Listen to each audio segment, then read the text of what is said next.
Welcome. I hope you enjoy the story for today.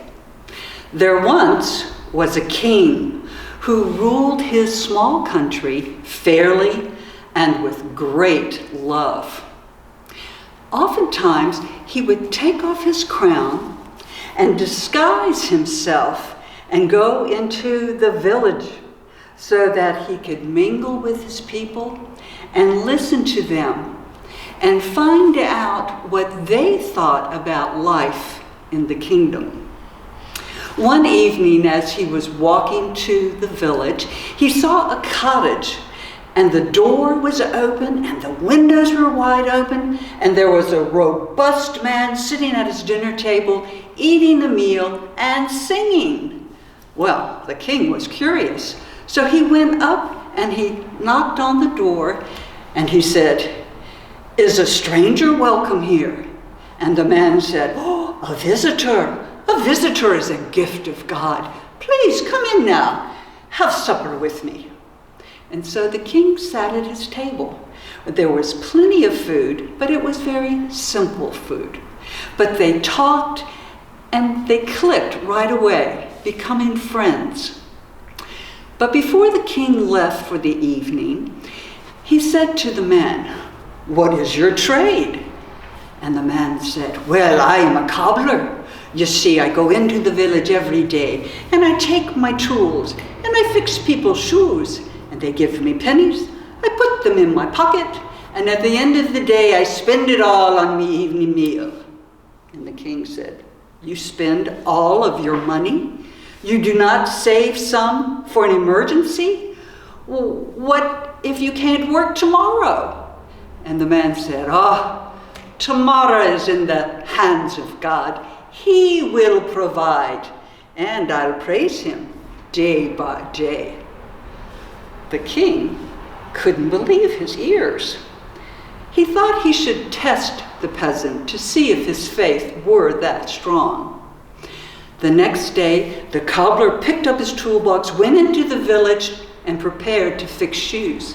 But then he saw an edict that had been posted that said, "No cobbler will fix shoes unless he has direct permission from the king." Oh, and the cobbler thought, "Well, I have to obey the king, but what will I do?" So he took a deep breath and he prayed. And then he went out into the forest and he began collecting sticks and twigs and making bundles of kindling. He went back into the village, he sold his bundles, people gave him pennies, he put them in his pocket, and on his way home, he bought his meal with all of his coins. Well, the king was anxious to see what had happened, and when he arrived at his friend's house and was invited in, he saw he had a meal before him. And the king said, "Well, I must say I'm surprised. When I heard about the king's edict, I didn't know what you were going to do." And so the cobbler told him about the kindling and how he sold it and spent it all on his evening meal. And again, the king was concerned and he said, "You didn't save any money out? What about tomorrow?"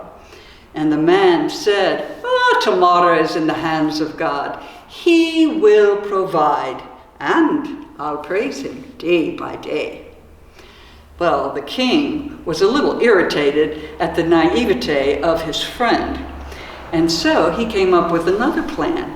The next day, when the cobbler turned woodcutter went into the village to collect wood, there was another edict that said, "All woodcutters will come to the palace and train today."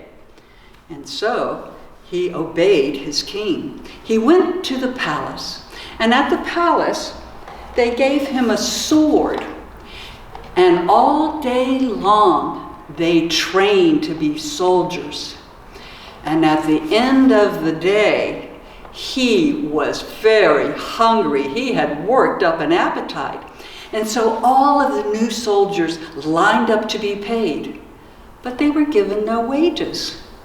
But they were giving their sword to take home.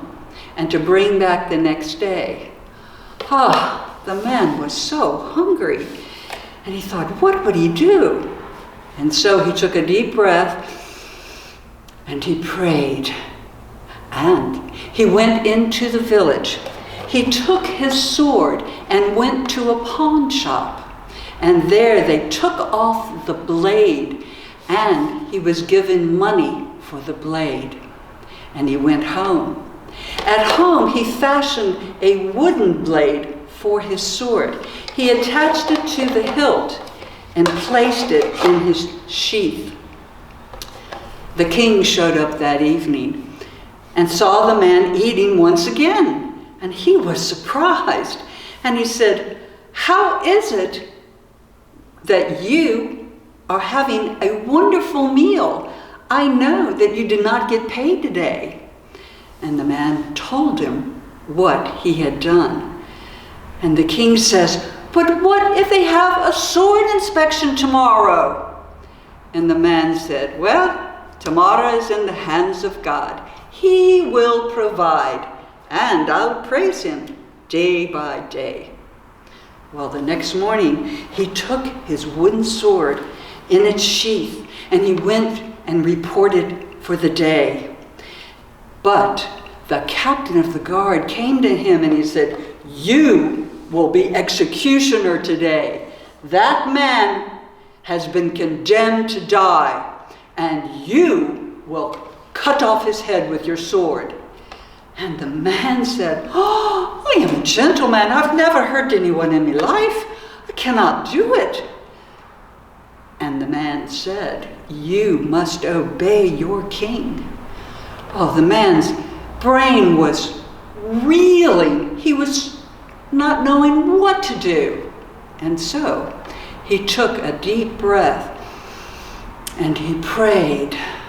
And then he stood confidently and out loud for everyone to hear. He put his hand on the hilt of his sword.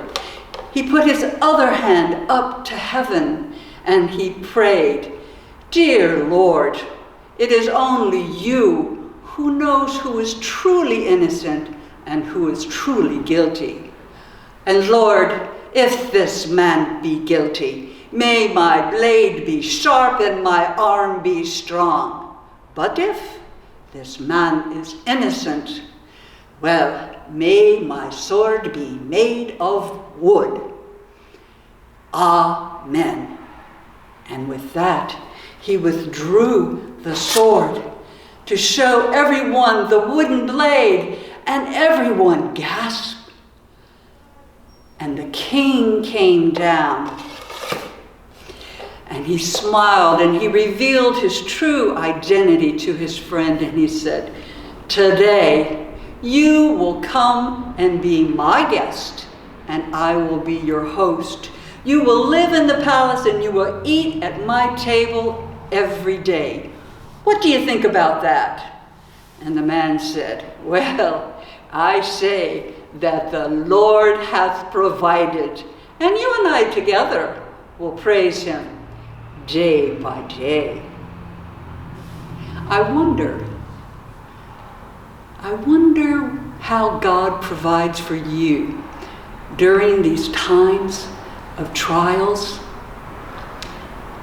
I wonder what you can do to help others by providing for their needs.